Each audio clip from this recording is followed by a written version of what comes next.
The microbiome exists not only in the gut but also in every surface of your body, including the skin, eyes, mouth, lungs, and genital mucosas. For this video, of course, we are going to concentrate on the microbiome of the gut.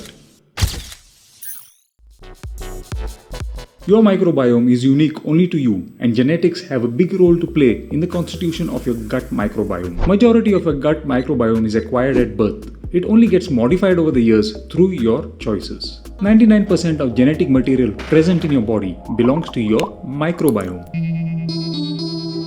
The microbiome helps us with the synthesis of vitamin K and B complex vitamins. Vitamin K helps in blood clotting and formation of bones.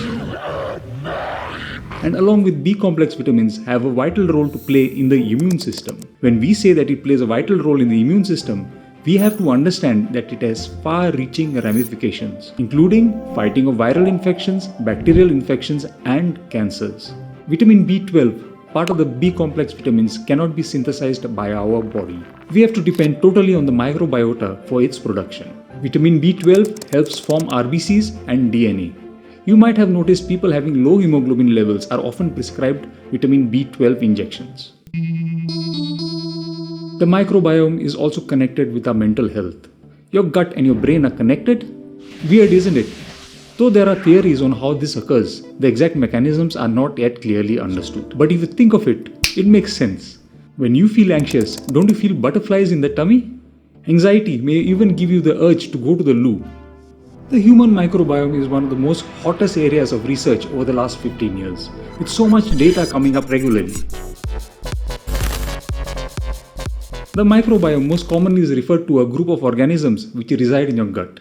Most of these organisms are symbiotic or helpful, and in smaller numbers may even constitute pathogens. Our gut provides a home for these symbiotic organisms, and in return, they provide us with various benefits, as we are going to discuss further in this video. Pathogenic microorganisms live peacefully here in smaller numbers in healthy individuals without causing any problems. If there is a disturbance in the balance of the symbiotic organisms and the pathogenic organisms, illness can occur.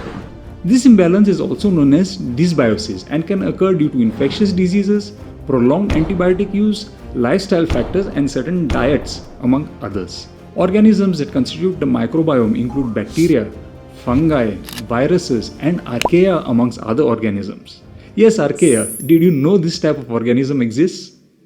These were thought to be bacteria initially, but are now classified by itself. The characteristic feature of archaea is that they can live in very harsh environments. Archaea predate even the dinosaurs. They existed even when the earth was scorched and devoid of oxygen. In fact, it is because of archaea that we have evolved as omnivores, being able to digest both plants and meat. If you find yourself feeling weak, lethargic, falling sick often, or even having mental fog, it could be your unhealthy gut. The microbiome is so complex that it is believed that it can even influence you at a genetic level. Your genetic code is a series of genes. Think of the composition of your microbiome as small levers that can be used to switch on and off certain genes. Imagine as we gather more data, what a role it can play in the treatment of ailments such as cancer in the future. Autoimmune diseases such as type 1 diabetes, rheumatoid arthritis, muscular dystrophy, multiple sclerosis, and fibromyalgia are associated with a dysfunction in the microbiome. Disease-causing microbes accumulate over time, changing the gene activity and metabolic processes, and this results in an abnormal immune response against substances and tissues normally present in the body. Autoimmune diseases appear to be passed in families not only by DNA inheritance but also by inheriting the family's microbiome.